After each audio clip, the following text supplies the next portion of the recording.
lado, y por otro lado la tutela del ambiente. Mientras más crece la producción y el consumo, más se deteriora la tutela del medio ambiente y de los bienes colectivos. Esto tiene varias causas, pero una muy importante es bastante cultural, como se hablaba al principio. La idea de la obsolescencia. Los bienes de consumo duran cada vez menos y muchas veces esa obsolescencia es programada por los propios productores. Y esto también es una responsabilidad que deben adoptar las empresas. Porque muchas veces los productos, sobre todo los electrónicos, se diseñan para durar un cierto tiempo. Por ejemplo, las impresoras que se diseñan para imprimir cierta cantidad de copias, o los teléfonos celulares que cuando se rompe la batería no hay manera de comprar otra y por lo tanto hay que comprar un celular nuevo y generar un desecho. Esto es una causa judicial en Estados Unidos contra unos celulares muy conocidos que es el que conoce en este momento. Pero esta idea de la obsolescencia programada es por un lado eso, y por otro lado se genera también por una cuestión cultural vinculada a que todos nosotros queremos tener siempre algo nuevo, aunque lo que tengamos todavía sirve. Entonces es indispensable, como también se dice un poco en la encíclica, que esto es claro, un cambio cultural o un cambio de paradigma en la manera en la cual nosotros vemos esta problemática y en la manera en la cual nosotros razonamos los conflictos jurídicos. Cómo producir bienes y servicios para satisfacer las necesidades de las generaciones presentes sin dañar al ambiente o tutelando también las generaciones futuras. Eso por un lado. Y por otro lado, nosotros estamos acostumbrados a hablar y a aplicar leyes de protección de los consumidores que muy fuertemente intentan tutelar a la parte más débil de la relación de consumo, que son los consumidores frente a los proveedores. Ahora bien, ¿es posible imponer obligaciones o cargas a los consumidores, además de los derechos derivados de la sustentabilidad? O sea, ¿hay limitaciones? ¿Puede haber limitaciones provenientes del microsistema protector del ambiente hacia el consumo como acto individual?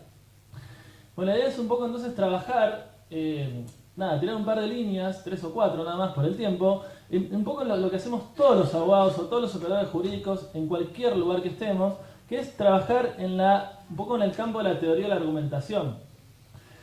¿Cómo avanzamos, cómo nos acercamos a los problemas, cómo tratamos de argumentar y cómo tratamos de interpretar la legislación y los conflictos para darle una solución concreta? Que ese es el mayor problema del derecho ambiental.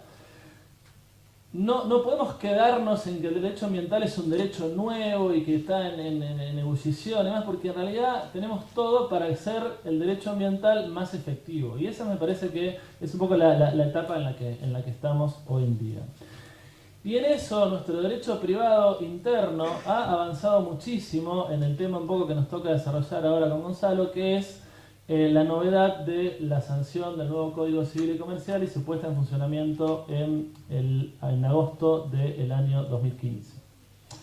Un punto de partida ineludible que ha sido muy abordado por la doctrina ambientalista y que a mi modo de ver introduce un cambio copernicano en el modo de pensar el derecho privado es claramente el artículo 240 del Código Civil y Comercial de la Nación, que no tiene ningún precedente en la legislación anterior.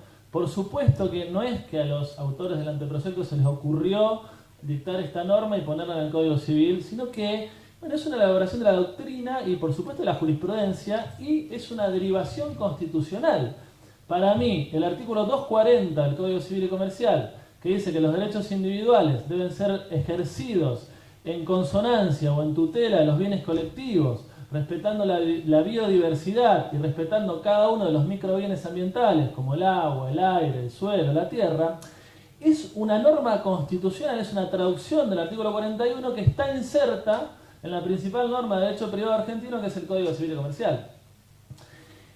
Y esto es un avance fenomenalmente importante para el derecho privado constitucionalizado de hoy en día. Que esté una norma escrita en el Código Civil y Comercial, tal cual al artículo 240, implica la introducción en el derecho privado constitucionalizado que regula prácticamente todas las actividades que nosotros hacemos a diario, porque, reitero, no solo regula las actividades privadas, civiles, sino también las comerciales hoy en día, introduce el principal objetivo de la cuestión ambiental, que es la sostenibilidad, la noción constitucional del desarrollo sostenible hoy está en el artículo 240 del Código Civil y Comercial de la Nación, y esto es muy importante a la hora de razonar los problemas.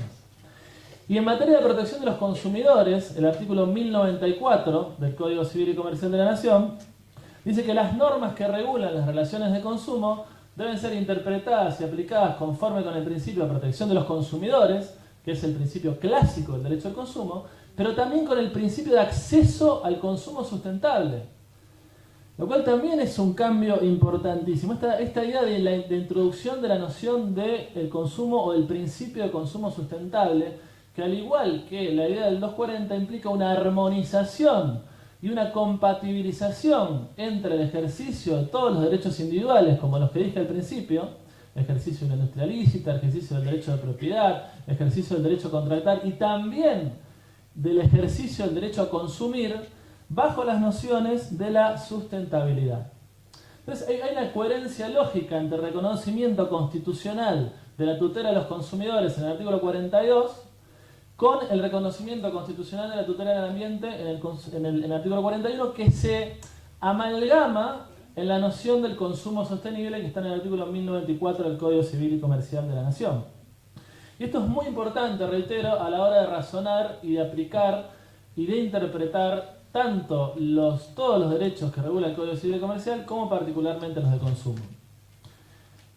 Parte de la doctrina, yo sé que Gonzalo en esto les va a trasladar una versión diferente de esto, parte de la doctrina entiende que esta armonización o esta compatibilización entre los derechos de incidencia colectiva y los derechos individuales entienden o introducen al derecho privado constitucionalizado argentino la noción de la función ambiental o socioambiental en el ejercicio de los derechos individuales.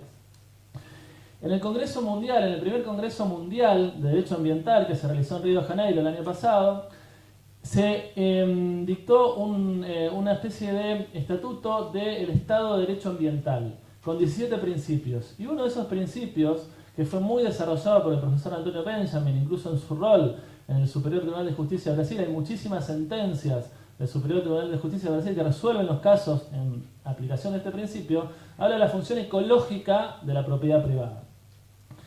Fíjense que la encíclica que yo les mencionaba antes, en el parágrafo 93, dice que la tradición cristiana nunca reconoció como absoluto e intocable el derecho a la propiedad y subrayó la función social de cualquier forma de propiedad privada. También en las Jornadas Nacionales de Derecho Civil, que tuvimos la oportunidad de participar en el año 2015, en la Comisión 12, presidida por Enrique Müller, que estaba hasta hace un rato por acá, integrada también por Néstor, por Gonzalo y por otros profesores, se concluyó en la comisión número 12 diciendo que los artículos 14, 240 y concordantes del Código Civil y Comercial de la Nación consagran la función ambiental en el ejercicio de los derechos individuales, lo cual implica introducir en el derecho privado el principio de desarrollo sostenible o de equidad intergeneracional. Reitero que Gonzalo seguramente les va a trasladar una visión diferente y contraria a estas ideas, pero me parece que a este concepto, en realidad, pero el fin es el mismo, la compatibilización entre los derechos individuales y los derechos de incidencia colectiva. ¿Qué significa esto para los operadores jurídicos? Bueno, detectar que hay un avance de un derecho mucho más fuerte y protectorio de los bienes colectivos que ingresa en la actividad privada con normativa que es de orden público. A diferencia de la normativa clásica de los códigos civiles y comerciales, que es supletoria a la voluntad de las partes. Hay un orden público ambiental que no puede ser dejado de lado por los particulares y que los jueces, porque es de orden público, deben aplicar y pueden aplicar de oficio. Y que además es irrenunciable para las partes. Porque es de orden público, es irrenunciable para las partes. Y no se trata con esto de castigar a las empresas o castigar a los particulares. Se trata de fomentar un proceso de internalización de los costos ambientales. Que los costos ambientales que las empresas o los particulares históricamente externalizaron sean soportados por los particulares y además se trata de fomentar lo que se llama también las externalidades positivas. O sea, la introducción de tecnologías limpias a los procesos de producción y de consumo. Esa es un poco la idea. No se trata, a través de estas premisas vinculadas a la protección del ambiente, de sancionar a las empresas, que las empresas cierren, que la gente se quede sin trabajo y se muera de hambre. No, todo lo contrario. Se trata de fomentar la producción y el consumo introduciendo tecnologías limpias. Y en esto me parece que el Código Civil y Comercial de la Nación va a ayudar muchísimo y debemos fomentar la aplicación concreta en los casos de derecho privado de este tipo de normas. Esta idea de la armonización o de la compatibilización también influye en la noción de la integración normativa. en la idea de la construcción de la norma jurídica aplicable al caso, que es lo que hacemos los abogados todos los días.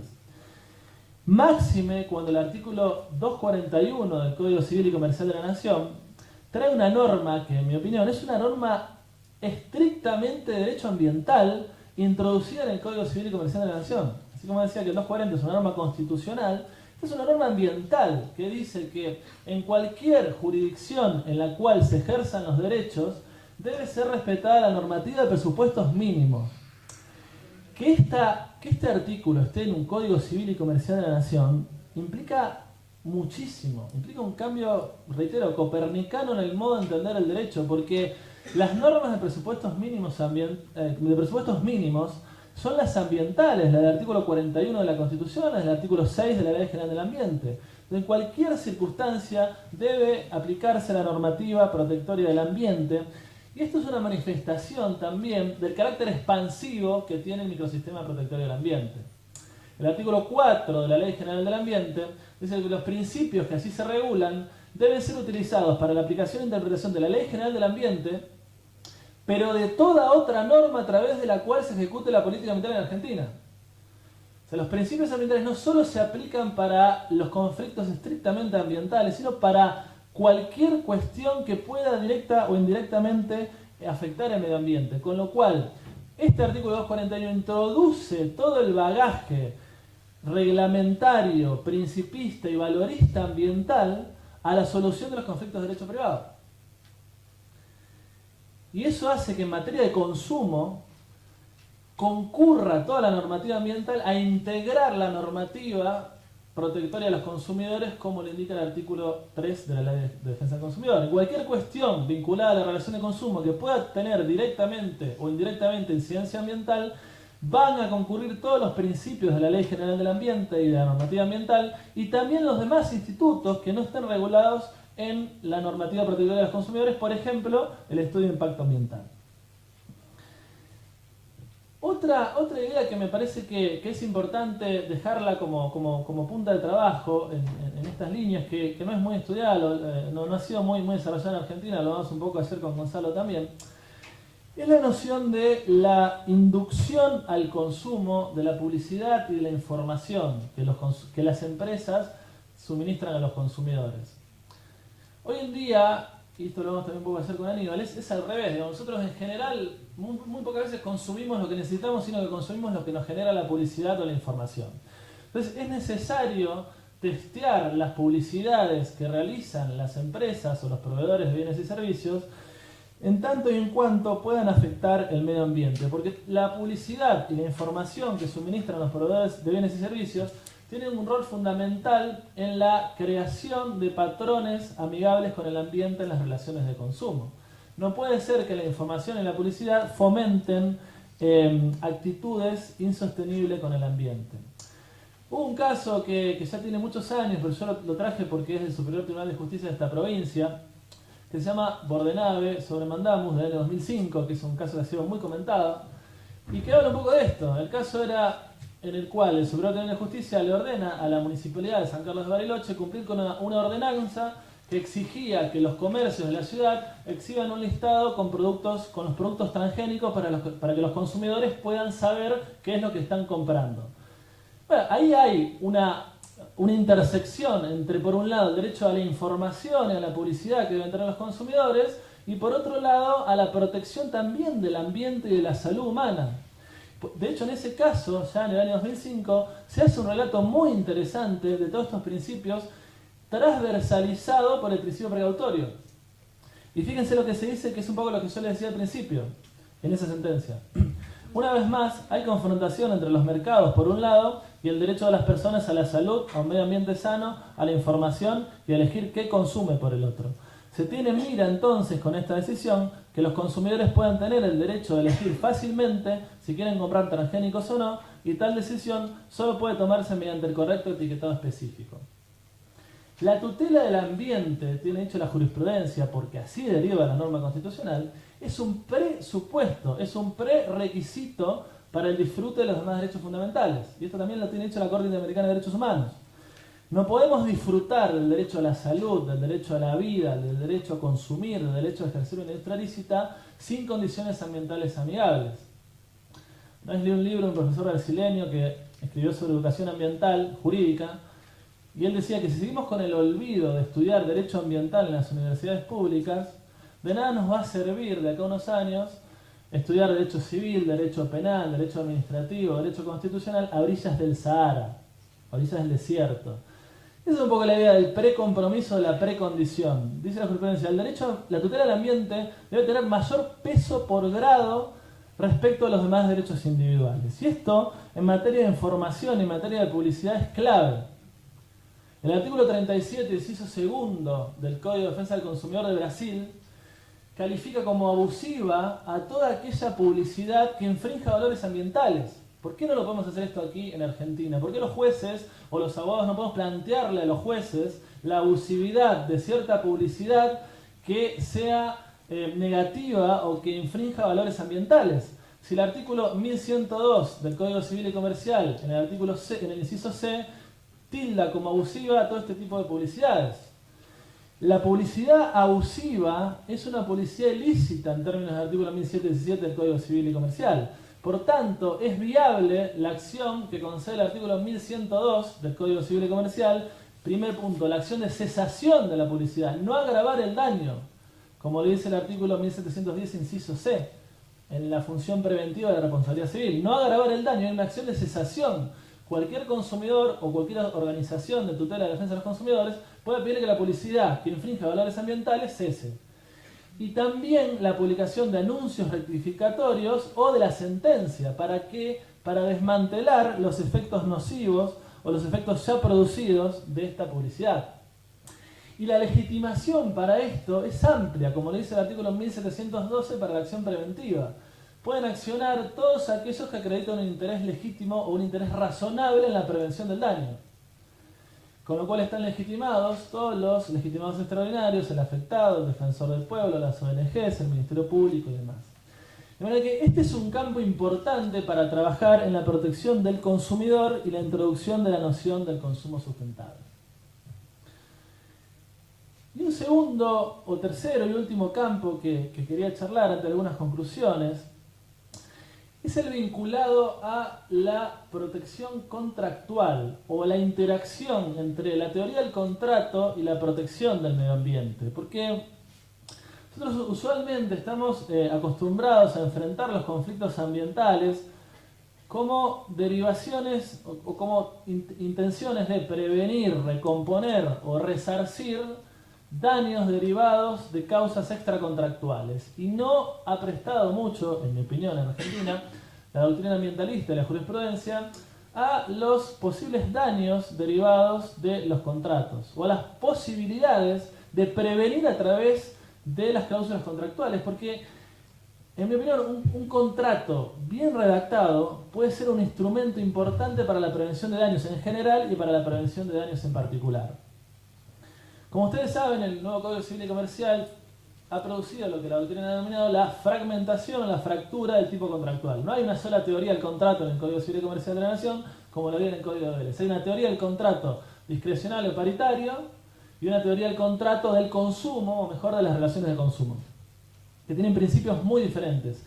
Básicamente hay una fuerte tutela a la autonomía y la voluntad de los contratantes en la teoría del contrato discrecional, artículo 958 y siguientes, la autonomía de la voluntad, la fuerza vinculante del contrato. Hay una norma en el nuevo Código Civil y Comercial que no existía en el Código de Vélez, que es la del artículo 965, que dice que los derechos que las partes fijan en sus contratos forman parte del derecho de propiedad de los contratantes. Y esto es una declaración muy fuerte. La Corte dijo en la causa Massa, en la cual se pronunció sobre la constitucionalidad y inconstitucionalidad de la especificación, que todo aquel que intente restringir la autonomía de la voluntad contractual debe justificarlo razonablemente, porque el principio en materia contractual es la libertad del contrato. Con lo cual, en la teoría clásica del contrato, no es posible intervenir en la autonomía de la voluntad de los contratantes. Sin embargo, a partir de la noción de la teoría de los derechos fundamentales y la teoría de los derechos constitucionales, Hoy estamos en presencia de una teoría contractual mucho más ajustada a los parámetros constitucionales y mucho más materializada y mucho más invadida por otras fuentes que concurren a moldear el contrato, el contenido, los efectos del contrato junto con la autonomía y la voluntad de las partes. Dice Federico de Lorenzo en un artículo que recomiendo que no se trata de un contrato dirigido al que le temía Josserand en la doctrina francesa, un contrato menage à trois entre las partes y el juez. No es que el juez le va a decir a la parte lo que tiene que hacer en el contrato, pero sí de un contrato que está imbuido de otras fuentes, fundamentalmente de la teoría de los derechos fundamentales, entre los cuales están los bienes colectivos o los derechos de incidencia colectiva como el ambiente. O sea, hay un avance normativa de orden público de carácter contractual que ingresa en la autonomía de la voluntad de los contratantes. Por eso el artículo 1004 del Código Civil y Comercial de la Nación dice que enumera entre los objetos prohibidos del contrato a aquellos objetos, por ejemplo, además de afectar el orden público, aquellos objetos que afecten la dignidad de la persona humana. Eso es una manifestación de la introducción de un derecho fundamental, cuál es el de la dignidad de la persona humana, y en esto sí hay mucha jurisprudencia que ha invalidado o modificado contratos que afectan la dignidad de la persona humana y que en la teoría clásica del contrato esto era impensado. Se discutió en el anteproyecto de la reforma del Código Civil y Comercial de la Nación, y esto se lee en los fundamentos, acerca de si introducir o no una norma similar al artículo 421 del Código Civil brasileño, que dice que los contratos deben ser, o que la autonomía de la voluntad contractual debe ser ejercida en el marco de la función social del contrato. Esto es lo que dice el artículo 421 del Código brasileño.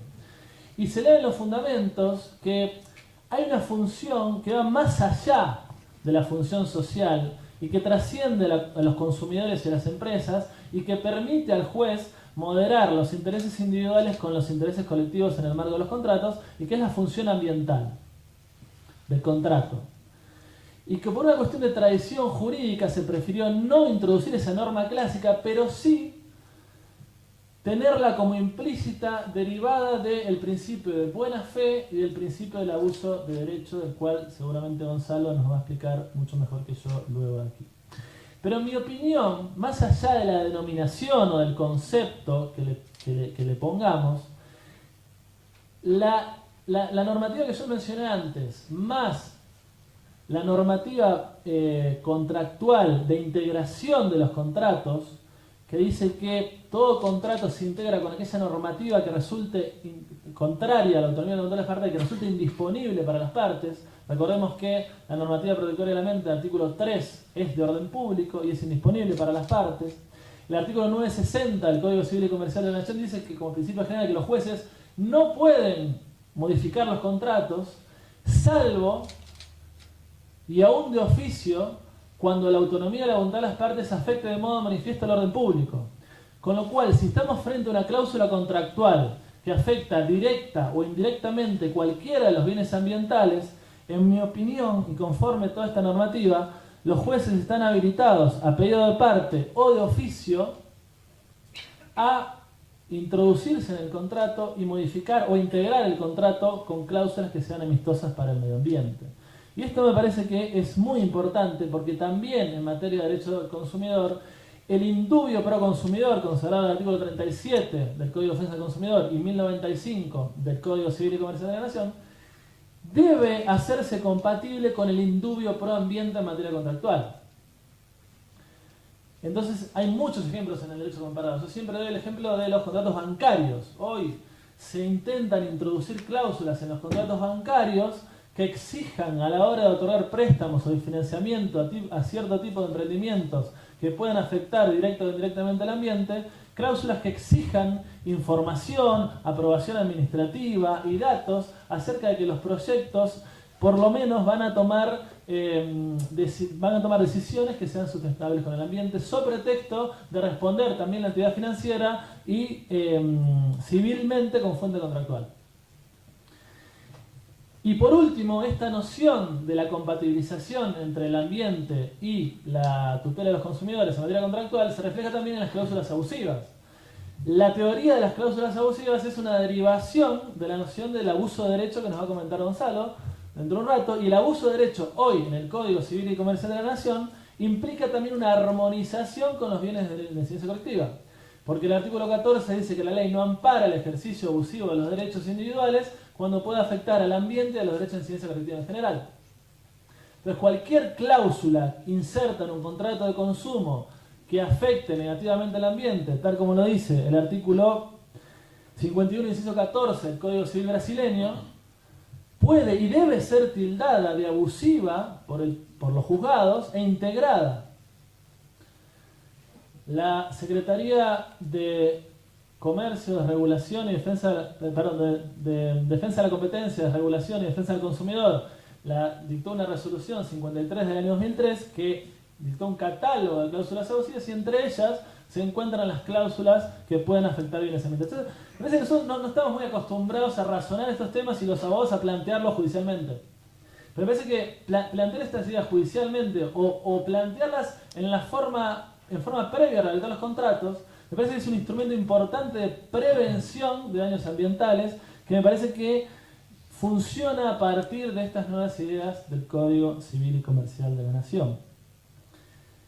De manera que yo creo que ya para ir concluyendo, el código trae muchísimos, esto es un brevísimo repaso solo como puntapié inicial, porque seguramente algunos de los otros expositores tocarán estos temas, pero como para lograr esta efectividad que todos buscamos de la normativa protectoria del ambiente.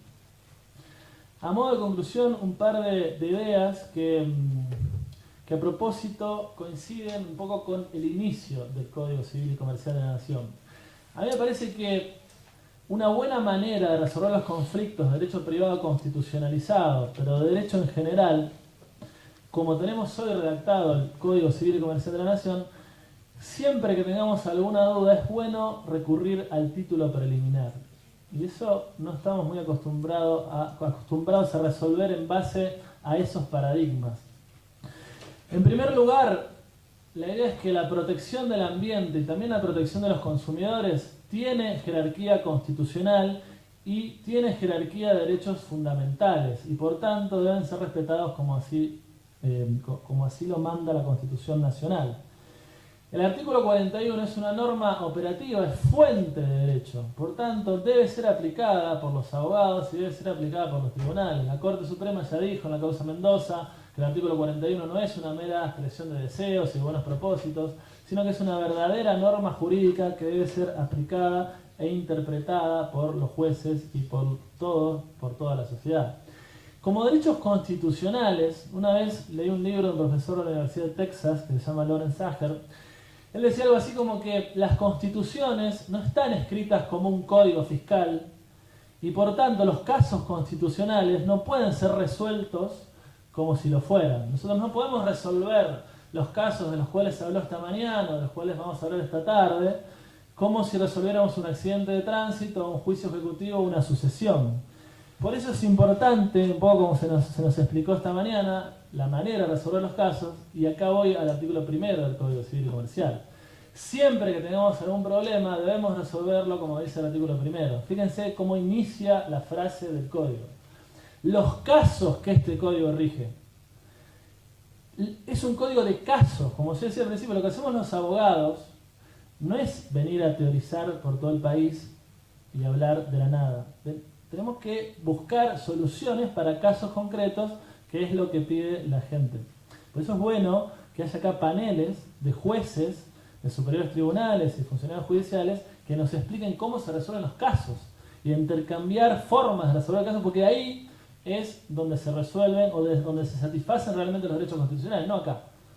Nosotros los abogados tenemos que plantear los casos y los jueces resolverlos. Por eso los casos que este código rige, es el artículo 1, deben ser resueltos conforme con la ley que resulta aplicable, obviamente, pero interpretado conforme los tratados de derechos humanos en los cuales la República sea parte y la Constitución Nacional.